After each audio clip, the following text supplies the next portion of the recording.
سبحانك لا علم لنا إلا ما علمتنا إنك أنت العليم الحكيم رب أعوذ بك من همزات الشياطين وأعوذ بك رب أن يحضرون رب اشرح لي صدري ويسر لي أمري واحلل عقدة من لساني يفقهوا قولي رب زدني علما رب زدني علما رب زدني علما سبحان ربك رب العزة عما يصفون وسلام على المرسلين والحمد لله رب العالمين۔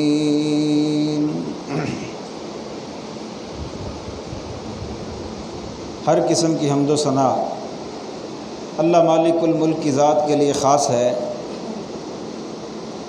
جو تمام جہانوں کا پالنے والا ہے۔ لا تعداد درود و سلام اللہ کے آخری پیغمبر حضرت محمد صلی اللہ علیہ وآلہ وسلم کی ذات پر، کہ جنہیں اللہ تعالیٰ نے قرآن مجید جیسی عظیم کتاب عطا فرمائی، جو قیامت تک لوگوں کو ہدایت کا راستہ دکھاتی رہے گی۔ قابل صد احترام بزرگوں اور پیارے بھائیوں،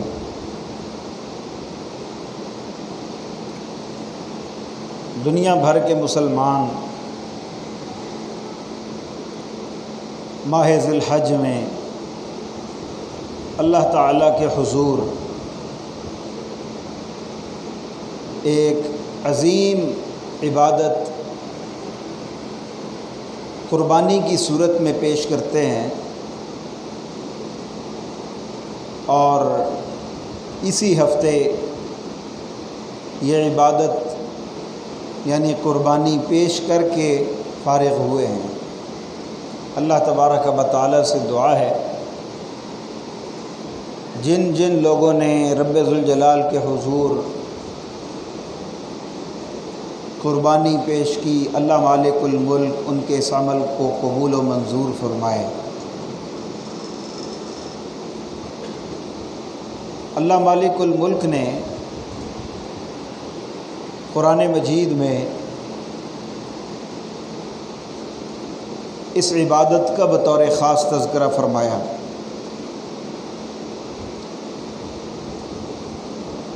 اللہ مالک الملک فرماتے ہیں فَصَلِّ لِرَبِّكَ وَانْحَرْ، اے نبی صلی اللہ علیہ وسلم آپ اللہ کے لیے نماز پڑھیے اور قربانی کیجیے۔ اور قربانی کا یہ عمل، قربانی کی یہ عبادت دین اسلام کی نشانیوں میں سے ایک ایسی نشانی ہے، دین اسلام کی عبادات میں سے ایک ایسی عبادت ہے جو ہر دور میں جاری رہی، ہر امت میں اللہ مالک الملک نے قربانی کو جاری رکھا، ہر شریعت میں قربانی کا عمل موجود رہا۔ اللہ تعالیٰ قرآن مجید میں ارشاد فرماتے ہیں وَلِكُلِّ أُمَّةٍ جَعَلْنَا مَنْسَكًا، ہر امت میں ہم نے قربانی کا جانور قربان کرنا، قربانی پیش کرنے کا عمل ہر امت کی شریعت میں موجود رکھا۔ لِيَذْكُرُوا اسْمَ اللَّهِ عَلَى مَا رَزَقَهُم مِّن بَهِيمَةِ الْأَنْعَامِ، تاکہ ہر امت کے لوگ ان جانوروں پر جو پالتو ہیں اور بطور رزق ہم نے انہیں عطا کیے ہیں، اللہ کا نام لیں اور ان کو اللہ کی راہ میں قربان کریں۔ عزیز بھائیو، یہ اس قدر عظیم عمل جو ہر امت میں موجود رہا، ہر شریعت میں موجود رہا، جسے ہم ادا کر کے فارغ ہوئے ہیں،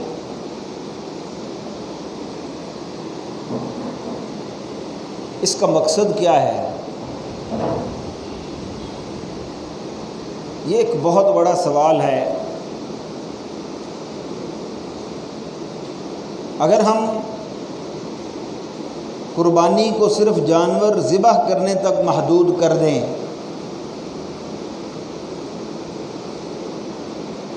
تو عزیز بھائیوں یہ زیادتی ہے۔ اللہ تعالیٰ نے قرآن مجید میں یہ جو آیت میں نے آپ کے سامنے تلاوت کی، اس میں قربانی کا عمل ذکر کرنے کے فوراً بعد اس کا مقصد بھی بیان فرمایا ہے۔ فرمایا ہم نے ہر امت میں قربانی کا عمل جاری رکھا، اور ہر امت کے لوگ ان جانوروں پر جو پالتو ہیں اور ہم نے بطور رزق ان کو عطا کیے، اللہ کا نام لے کر ان کو قربان کرتے رہے۔ یہ بات اللہ نے ارشاد فرمائی۔ اس کے بعد کیا فرمایا؟ فَإِلَٰهُكُمْ إِلَٰهٌ وَاحِدٌ، اے لوگو تمہارا معبود صرف ایک معبود ہے۔ فَلَهُ أَسْلِمُوا، یہ قربانی کا مقصد ہے۔ فرمایا فَلَهُ أَسْلِمُوا، قربانی کا مقصد یہ ہے، جانور قربان کرنے کا مقصد یہ ہے، قربانی پیش کرنے کا مقصد یہ ہے کہ فَلَهُ أَسْلِمُوا، تم اپنے معبود، اپنے الہ جس کی تم عبادت کرتے ہو علامتاً، جس کے آگے سر جھکاتے ہو، جس کی خوشنودی کے لیے قربانی کرتے ہو، وہ تمہارا خالق ہے، وہ تمہارا معبود ہے، تم مانتے ہو، مانتے تو ہو۔ فَلَهُ أَسْلِمُوا، یہ قربانی اس لیے ہے کہ تم اسی کے فرما بردار بن جاؤ۔ نبی اکرم صلی اللہ علیہ وسلم سے سوال کیا گیا ما هذه الأضحیہ، اللہ کے نبی یہ قربانی کیا ہے؟ اللہ کے نبی صلی اللہ علیہ وسلم نے ارشاد فرمایا سنت نبیکم ابراہیم، تمہارے نبی حضرت ابراہیم علیہ السلام کی سنت۔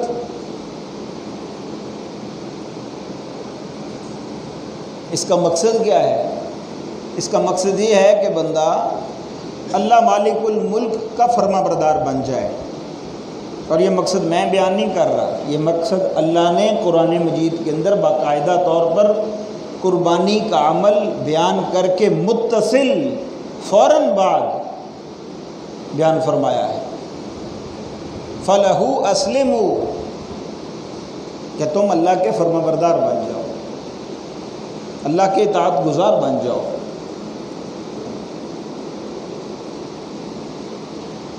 اچھا، جس نبی حضرت ابراہیم علیہ السلام کی یہ سنت ہے، اللہ قرآن مجید میں اس نبی کا تذکرہ بھی فرماتے ہیں۔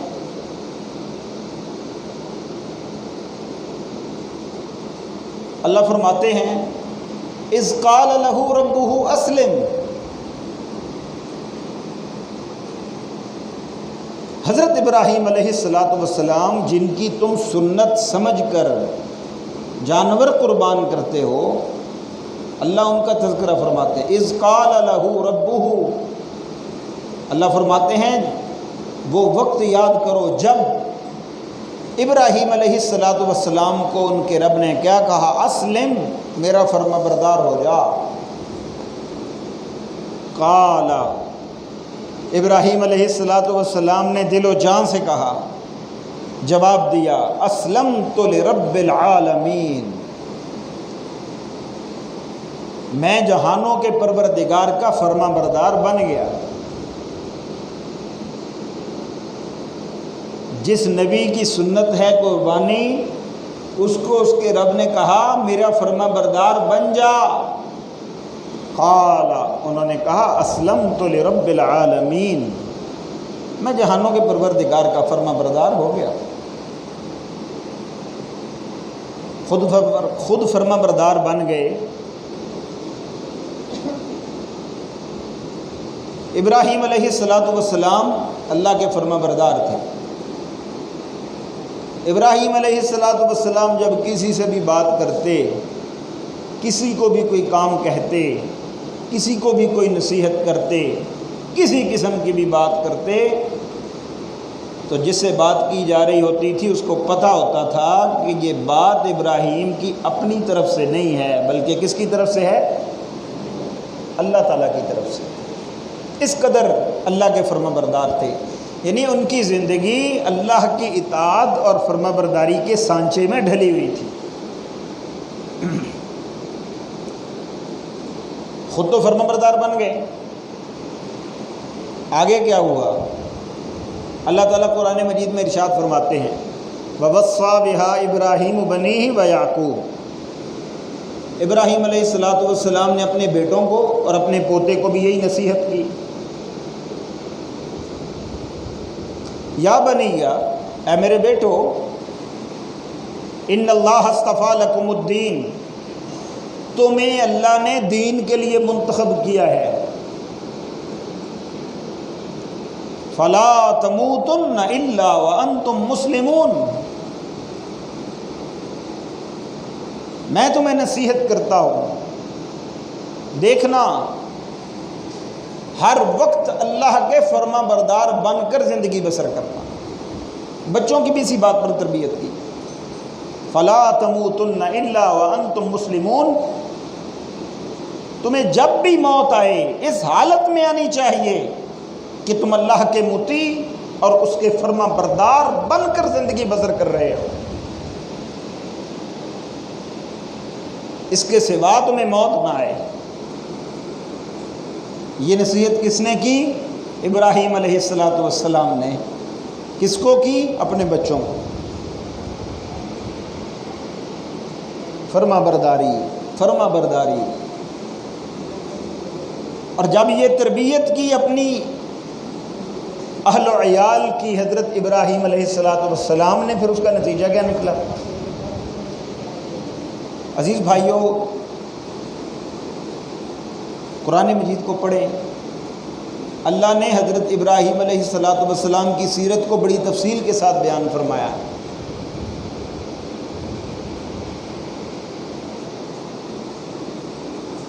کیا فرمایا؟ فرمایا ابراہیم علیہ السلام نے اپنے اہل و عیال کو لیا اللہ کے حکم پر اور مکہ کی وادی میں چھوڑ دیا۔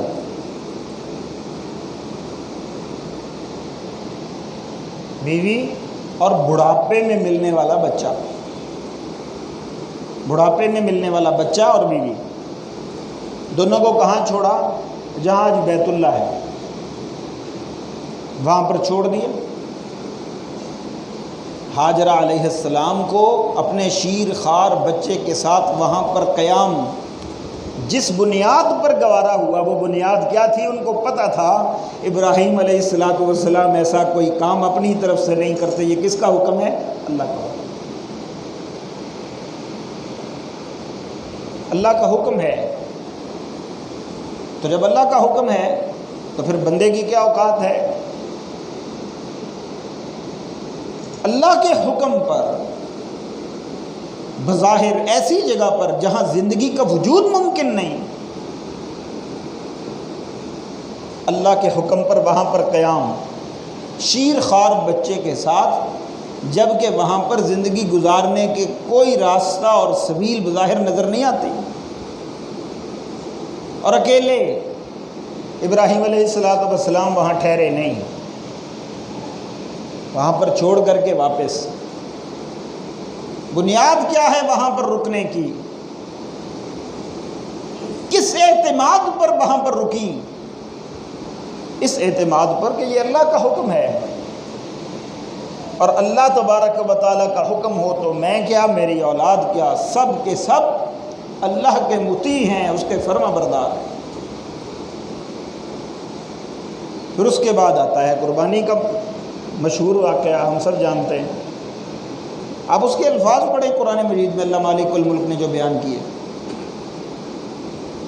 ابراہیم علیہ السلام آ کر فرماتے ہیں انی ارا فی المنام، میں نے خواب دیکھا ہے انی اذبحک، کہ میں تجھے ذبح کر رہا ہوں، فانظر ماذا تری، تو بتا تیرا کیا خیال ہے۔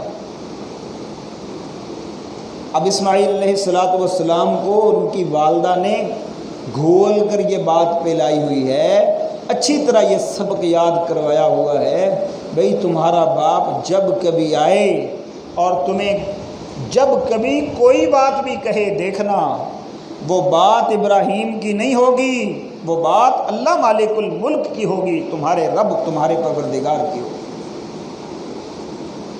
معصوم بچہ ہے، جواب کیا ہے؟ باپ پوچھتا ہے ابراہیم علیہ السلام خواب دیکھا ہے، میں تجھے ذبح کر رہا ہوں، بتا تیرا کیا خیال ہے۔ آپ جواب دیکھیں، یا اباتی، اے میرے ابا جان، افعل ما تؤمر، آپ وہ کام کر گزریے جس کا آپ کو حکم دیا گیا ہے۔ یہ تو کہا ہی نہیں خواب پورا کر دیجیے۔ ستجدنی انشاءاللہ من الصابرین، جس چیز کا آپ کو حکم دیا گیا ہے وہ کریے، اگر اللہ نے چاہا آپ دیکھیں گے میں صبر کروں گا۔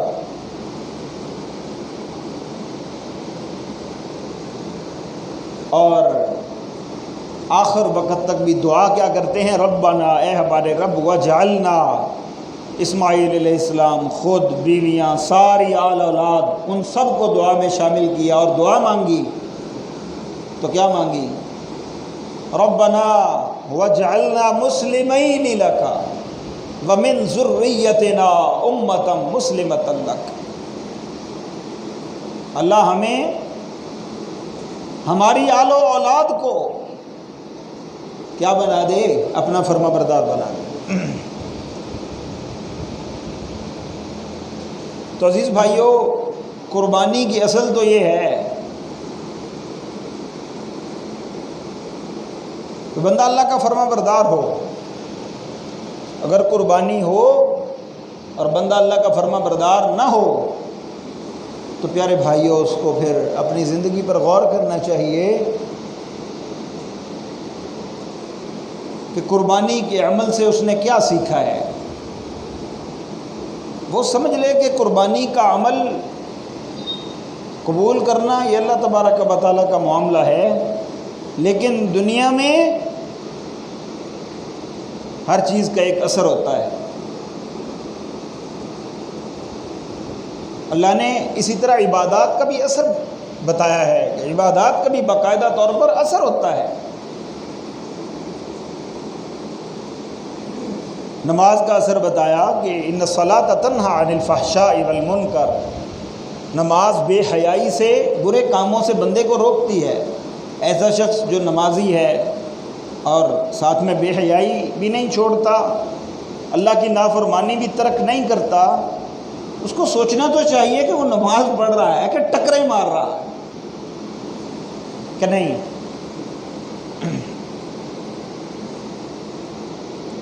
اسی طرح قربانی کا بھی اللہ مالک الملک نے اثر بیان فرمایا۔ قربانی کا اثر کیا ہے؟ قربانی کا اثر یہ ہے کہ بندے کے اندر عاجزی آتی ہے، انکساری آتی ہے، اور بندہ اللہ کا مطیع اور اس کا فرما بردار بن جاتا ہے۔ اور ایک اور بات بھی آپ کے گوش گزار کروں، قربانی کا عمل ہے کیا، یہ بھی ہمارے ذہن میں ہونا چاہیے۔ اللہ مالک الملک نے جتنی بھی عبادات ہم پر فرض فرمائی ہیں، اگر قرآن مجید کا آپ بغور مطالعہ فرمائیں تو وہ در حقیقت اللہ نے جو نعمتیں بندوں کو عطا کی ہیں ان کے شکرانے کے طور پر ہے۔ جا بجا اللہ نے قرآن مجید میں اس بات کا تذکرہ فرمایا۔ اللہ نے اگر کسی کو ایمان دیا ہے، اسلام کی نعمت عطا فرمائی ہے، تو یہ اللہ پر ایمان لانا اس عظیم نعمت کا شکر ہے جو رب ذوالجلال نے بندوں کو عقل اور شعور کی صورت میں عطا فرمائی۔ اللہ نے بندے کو جو بدن عطا فرمایا ہے یہ بہت بڑی نعمت ہے، اور اس کا شکرانہ کیا ہے؟ اس کا شکرانہ نماز ہے، اس کا شکرانہ روزہ ہے، یہ بدن کی عبادتیں، یہ اس جسم کی نعمت کا شکریہ ہے۔ وَاعْبُدُوهُ، اپنے جسم سے اللہ کی عبادت کرو، وَاشْكُرُوا لَهُ، اور اس کا شکر ادا کرنے کی کوشش کرو۔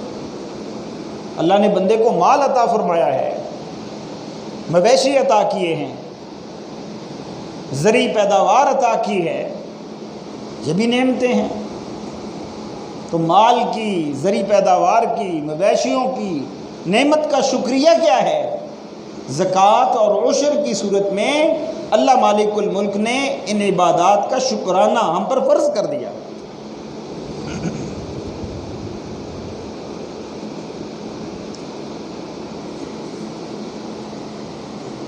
اسی طرح عزیز بھائیوں، ایک بہت بڑی نعمت جو اللہ مالک الملک نے اپنے بندوں کو عطا کی ہے، وہ نعمت ہے تسخیر کی نعمت۔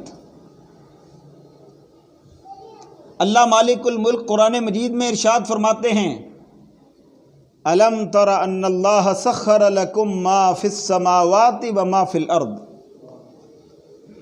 کیا تم دیکھتے نہیں کہ اللہ مالک الملک نے تمہارے لیے جو کچھ آسمانوں میں ہے اور جو کچھ زمین میں ہے ہر چیز کو تمہارے لیے مسخر کر دیا۔ یہ چھوٹی نعمت ہے۔ آپ دیکھ لیں، جانور جو قربانی پر آپ نے قربان کیے، طاقت میں وہ زیادہ تھے یا آپ زیادہ تھے؟ وہ زیادہ۔ اونٹ کی اور بندے کی طاقت کا آپس میں کیا موازنہ ہے؟ بیل کی اور بندے کی طاقت کا آپس میں کیا موازنہ ہے؟ بڑی بڑی طاقتور مخلوقات کا بندے کی طاقت کے ساتھ کوئی موازنہ نہیں، لیکن اللہ مالک الملک نے انسان کو ان ساری قوتوں کو تسخیر کرنے کی طاقت عطا فرمائی۔ یہ اللہ کی بہت بڑی نعمت۔ اور پیارے بھائیوں، اللہ مالک الملک نے یہ جو قربانی کا عمل، قربانی کی عبادت ہم پر مقرر فرمائی، یہ در حقیقت اس قوت تسخیر کا شکرانہ ہے۔ قوت تسخیر کا شکرانہ ہے جو اللہ نے ہمیں قوت دی ہے، بندہ ہر چیز کو تسخیر کر لیتا ہے۔ اس کا شکرانہ کیا ہے؟ اس کا شکرانہ یہ ہے کہ وہ قربانی کا عمل پیش کرے، اور یہ صرف قربانی کا عمل 10 ذی الحج، 11 ذی الحج اور 12 ذی الحج، یہ عید کے موقع تک محدود نہیں ہے۔ یہ قربانی کا عمل بڑا وسیع ہے، جیسا کہ اللہ تعالیٰ قرآن مجید میں ارشاد فرماتے ہیں، لَن تَنَالُوا الْبِرَّ حَتَّى تُنْفِقُوا مِمَّا تُحِبُّونَ، تم اس وقت تک اللہ مالک الملک کی رضامندی اور نیکی کو نہیں پہنچ سکتے جب تک تم ہر وہ چیز جو تمہیں محبوب ہے اسے اللہ کی راہ میں قربان نہ کر دو۔ پیارے بھائیوں، اللہ تعالیٰ قرآن مجید میں قربانی کا ذکر کرنے کے بعد کیا فرماتے ہیں؟ كَذَلِكَ سَخَّرْنَاهَا لَكُمْ لَعَلَّكُمْ تَشْكُرُونَ، ہم نے اس قربانی کے عمل کو تمہارے لیے مسخر کر دیا، قربانی کے جانوروں کو تمہارے لیے مسخر کر دیا، جو تمہیں ہم نے قوت تسخیر عطا فرمائی ہے، اس کا شکرانہ یہ ہے لعلکم تشکرون، اس کا شکرانہ یہ ہے کہ تم قربانی کا عمل کرو۔ اور اس میں بھی ایک بڑا لطیف نقطہ ہے، جب بندے کے پاس طاقت و قوت ہوتی ہے، بندہ دیکھتا ہے میں نے اتنا بڑا جانور قربان کر لیا، اس کے اندر عجب پیدا ہوتا ہے، خود پسندی پیدا ہوتی ہے۔ اس کا حل بھی فرمایا، کیا فرمایا؟ اس کا حل یہ فرمایا کہ فرمایا عید کے دن پہلے نماز ادا کرو، پہلے اللہ کے سامنے جھکو تاکہ تمہارے اندر تکبر پیدا نہ ہونے پائے۔ اور فرمایا جس نے نماز سے قبل قربانی کر دی اس کا کوئی قربانی کا عمل ہے ہی نہیں سرے سے، وہ تو صدقہ ہے۔ قربانی کا عمل اس کا ہے جو نماز ادا کرنے کے بعد پھر قربانی کرتا ہے۔ اور قرآن مجید میں بھی رب ذوالجلال نے ارشاد فرمایا کذالک سخرھا لکم، اللہ نے ان ساری چیزوں کو تمہارے لیے مسخر فرما دیا، لتکبروا اللہ علی ما ھداکم، تاکہ تم اللہ کی تکبیر بیان کرو، علی ما ھداکم، اس بات پر کہ رب ذوالجلال نے تمہیں ہدایت کی یہ نعمت عطا فرمائی۔ تو عزیز بھائیو، قربانی کا عمل کرنے کے بعد ہمیں یہ دیکھنا چاہیے کیا ہم اللہ کے سامنے جھکنے والے بن گئے ہیں؟ فرمایا وبشر المخبتین، خوشخبری ان لوگوں کو دیجیے جو اللہ کے سامنے جھکنے والے ہیں، جو عاجزی اختیار کرنے والے ہیں، جو انکساری اختیار کرنے والے ہیں، ان کو خوشخبری دیجیے۔ قربانی کا عمل ان کے لیے بشارتیں لے کر آنے والا ہے۔ جو فرما بردار بن جاتے ہیں، جن کے اندر سے تکبر ختم ہو جاتا ہے، جو نمائش نہیں کرتے، جو فقط اللہ کی خوشنودگی اور رضامندی کے طالب ہیں، جو ہر معاملے میں اللہ تبارک و تعالیٰ کے فرما بردار بن جاتے ہیں، انہیں خوشخبری دیجیے۔ بشارت صرف اور صرف انہی لوگوں کے لیے ہے اور کسی کے لیے بشارت نہیں، اور قبولیت بھی انہی لوگوں کے لیے۔ قبولیت کن کے لیے ہے؟ انہی لوگوں کے لیے جو فرما بردار ہیں۔ اللہ تعالیٰ نے قرآن مجید میں آدم علیہ السلام کے دو بیٹوں کا تذکرہ فرمایا، اذ قربا قربانا، دونوں نے قربانی پیش کی، فتقبل من احدہما ولم یتقبل من الآخر، ایک کی قربانی قبول ہو گئی، دوسرے کی قربانی قبول نہیں ہوئی۔ دوسرے کی قربانی قبول نہیں ہوئی۔ دعا کرنی چاہیے اللہ تعالیٰ سے، عمل تو ہم کر چکے، وہ قبول ہے کہ نہیں یہ ہمیں قرآن بتاتا ہے۔ ہمیں پرکھنا چاہیے اپنے آپ کو کہ ہمارے عمل کی بنیاد کیا تھی۔ ایک کی قبول ہو گئی، دوسرے کی قبول نہیں ہوئی، لم یتقبل من الآخر۔ اور آگے کیا فرمایا؟ قال لأقتلنک، جس کی قبول نہیں ہوئی، تکبر موجود تھا، کہنے لگا میں تجھے قتل کروں گا۔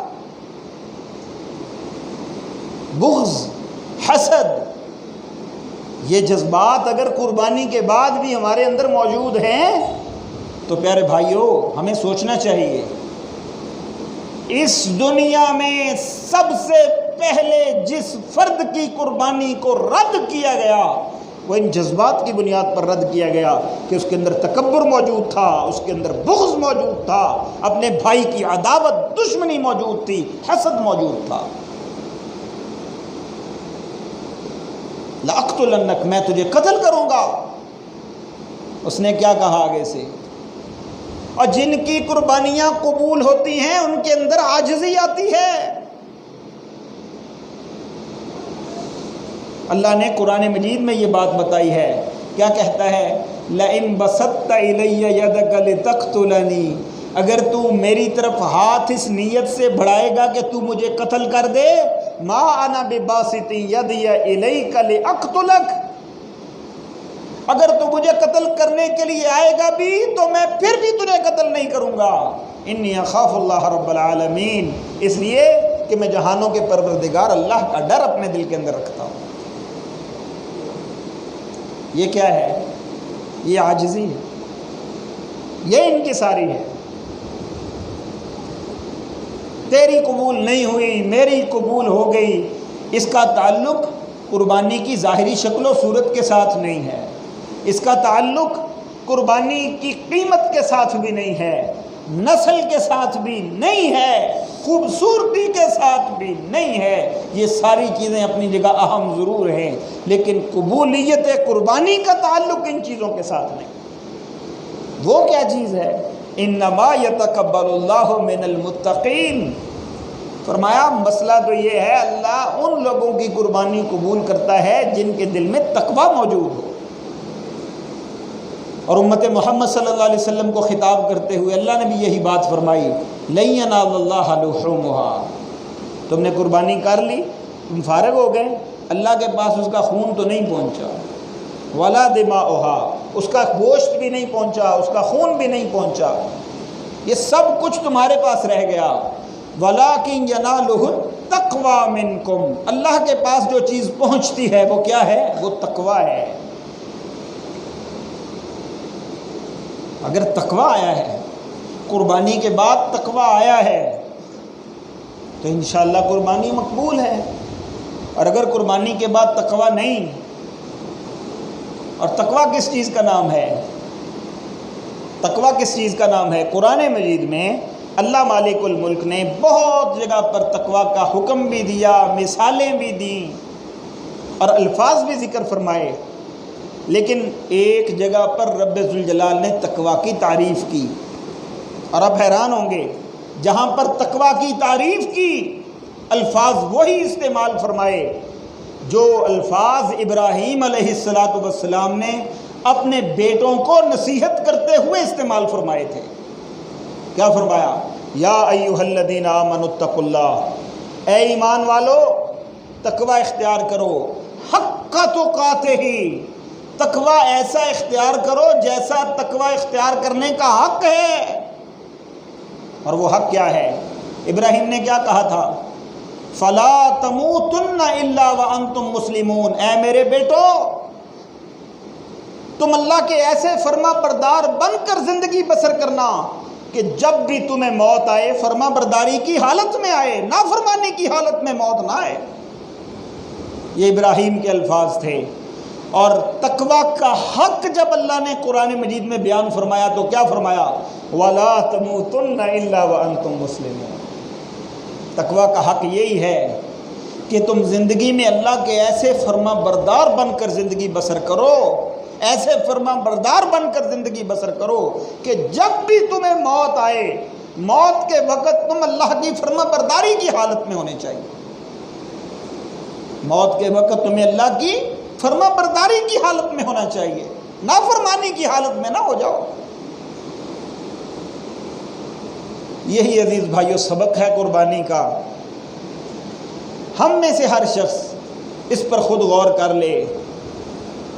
کوئی کسی کو نہیں بتا سکتا، کوئی کسی کو نہیں سمجھا سکتا۔ یہ پیمانہ ہے، یہ معیار ہے۔ آپ جانور لاتے ہیں، ہم میں سے ہر شخص جانور تو قربان کر چکا، کیا کرتا ہے؟ اپنے خرید و فروخت، جانور کے خرید و فروخت کے عمل کو جانچنے کے لیے، پرکھنے کے لیے اس کے گوشت کو تولنے کی کوشش کرتا ہے کہ آخر اس میں کس قدر گوشت نکلا، کس قدر میں نے قیمت اس کی ادا کی، اس کے عوض مجھے کیا حاصل ہوا۔ ظاہری طور پر ہم اپنی خریداری کو جانچنے کے لیے اگر یہ تول کرتے ہیں، گوشت کو تولتے ہیں، پیارے بھائیوں اصل مقصد تو رب کے حضور اپنے عمل کی قبولیت کو پرکھنا اور تولنا ہے۔ اس کے لیے معیار یہ ہے، یہاں بھی تول لیجئے، یہ تو دیکھیے اتنا خرچ میں نے کیا، اتنی سنبھال میں نے کی، اتنی ڈسٹربنس میں نے برداشت کی، پھر جانور کو قربان کیا، یہ سارا عمل جو میں نے کیا اس کے عوض اللہ کے ہاں میرے پاس مجھے کیا حاصل ہوگا، میرے لیے اللہ کے ہاں کیا ہے، اللہ کے پاس میرے لیے کیا پہنچا ہے۔ آپ تول سکتے ہیں، میں تول سکتا ہوں، ہم میں سے ہر شخص تول سکتا ہے۔ اس سے یہ ہوگا ہمیں کم از کم کسی نہ کسی حد تک یہ پتہ چل جائے گا کہ ہمارا عمل اللہ کے ہاں کس درجے کے اندر ہے۔ جس درجہ ہمارے اندر عاجزی ہے، جس درجہ تک ہمارے اندر انکساری ہے، جس درجہ تک ہمارے اندر سے حسد کم ہوا یا ختم ہوا ہے، اپنے بھائیوں کے لیے عداوت، بغض اور دشمنی کم ہوئی ہے۔ جس حد تک میں اپنے رب کا قربانی کے بعد فرما بردار بنا ہوں، پیارے بھائیوں، جس حد تک تقوی اور پرہیزگاری میں نے قربانی کے بعد اختیار کی ہے، خوب سمجھ لیجئے اسی حد تک آپ کا عمل اللہ کے ہاں موجود ہے۔ جتنی کمی موجود ہے، پیارے بھائیوں، سانس چل رہے ہیں، اللہ تبارک و تعالیٰ نے آپ کو مجھے مہلت عطا فرمائی ہے، ہمیں اس فرصت کو، اس مہلت کو غنیمت سمجھنا چاہیے، اور قربانی کے اس عمل کا جو سبق ہے، جو رب ذوالجلال نے قرآن مجید کے اندر بڑی تفصیل کے ساتھ بیان فرمایا ہے، ہمیں اس سبق کو سمجھنا اور اپنی زندگی میں لاگو کرنا چاہیے۔ تو انشاءاللہ العزیز یہ قربانی ہمارے لیے سعادت کا باعث ہوگی، برکت کا باعث ہوگی، اور اس کا اثر کوئی معمولی نہیں ہے۔ اللہ تعالیٰ نے قرآن مجید میں اس کا اثر بیان فرمایا ہے، فرمایا ان شانئک ھو الابتر۔ اس قربانی کا اثر یہ ہے کہ رب ذوالجلال تمہارے سارے دشمن، چاہے وہ دشمن تمہارا نفس ہو، چاہے وہ دشمن تمہارا شیطان ہو، چاہے وہ دشمن تمہارے کفار ہوں، یا دین کی بنیاد پر تم سے دشمنی کرنے والا کوئی بھی شخص ہو، ان شانئک ھو الابتر۔ اللہ کے لیے نماز پر کھڑے ہو جائیے، اللہ کے لیے قربانی تک کھڑے ہو جائیے، اور اس عمل کو محدود مت کیجیے۔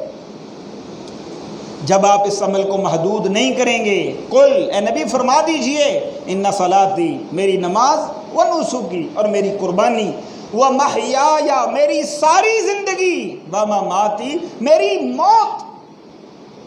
نماز کے مقابلے میں ساری زندگی کو بیان فرمایا، نسکی، قربانی کے مقابلے میں موت کو بیان فرمایا، للہ رب العالمین، میرے کسی عزیز کی، میرے کسی قریبی کی، میری محبوب ترین چیز کی، جو چیز بھی رب کی راہ پر قربان ہوگی، للہ رب العالمین، میرا تو سب کچھ اللہ کے لیے ہے جو جہانوں کا پروردگار ہے، لا شریک لہ، اس کا کوئی شریک نہیں، وبذالک امرت، مجھے اسی چیز کا حکم دیا گیا ہے۔ آگے کیا فرمایا؟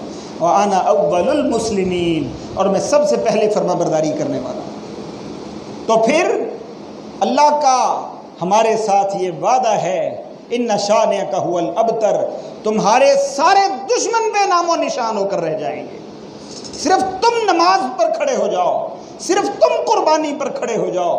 اللہ تعالیٰ سے دعا ہے رب ذوالجلال مجھے آپ کو جو کہا سنا اس پر عمل کرنے کی توفیق عطا فرمائیں۔